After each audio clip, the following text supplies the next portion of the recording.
अहम ख़बर अवां शेयर कई पिया। SSP हैदराबाद के हटाइण लाइ हैदराबाद के वकीलन अदालतुनि जा दर बंद करे छॾिया। पुलिस जी दाख़िला ते बंदिश, वकील गेट ते बीही हर ईंदड़ वींदड़ माण्हुनि जी सुञाणप करण खां पोइ अंदर छॾण लॻा।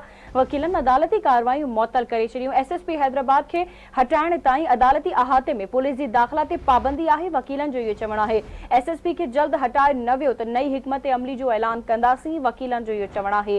SSP हैदराबाद के हटाइण लाइ हैदराबाद जे वकीलनि अदालतुनि जा दर बंद करे छॾिया आहिनि। पुलिस जी दाख़िला ते बंदिश, वकील गेट ते बीही हर ईंदड़ वींदड़ माण्हुनि जी सुञाणप करण खां पोइ अंदर छॾण लॻा। वकीलनि अदालती कार्रवायूं मुअतल करे छॾियूं। SSP हैदराबाद खे हटाइण ताईं अदालती अहाते में पुलिस जी दाख़िला ते पाबंदी आहे। SSP खे जल्द हटायो न वियो त नई हिकमत अमली जो ऐलान कंदासीं।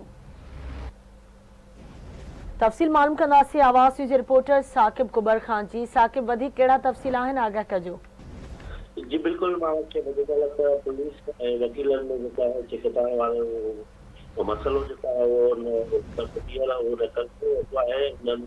है SSP हैदराबाद के हटाइण लाइ अॼु हैदराबाद के वकीलनि अदालतुनि जा मुकमल तौर ते दरवाज़ा बंद करे छॾिया ऐं पुलिस जी दाख़िला ते जेका है मुकमल तौर ते बंदिश कई वई आहे। वकीलनि जो चवणु आहे त असां गेट ते बीही हर ईंदड़ माण्हू जी शनाख्त कयूं पिया ऐं बाद में उनखे अंदरि छॾियूं पिया ऐं वकीलनि अदालती कार्रवाई खे मुकमल तौर ते बाइकाट करे छॾियो आहे।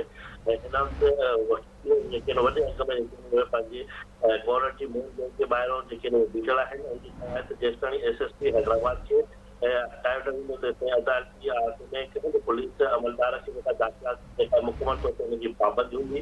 हिन जो चवणु आहे त जेसिताईं SSP हैदराबाद डॉक्टर वंजाज खे जेका जल्द हितां जेका ट्रांसफर कयो वञे। जेकॾहिं न कयो वियो त असां नई हिकमत अमली जेका आहे उहा जल्द हुनजो ऐलान कंदासीं। हिन वक़्तु वॾे अघ में जेके वकील बिरादरी जेके मेन गेट जे ॿाहिरां बि एहतिजाज। ठीकु आहे, अवां जी महिरबानी साकिब अपडेट करण जे लाइ।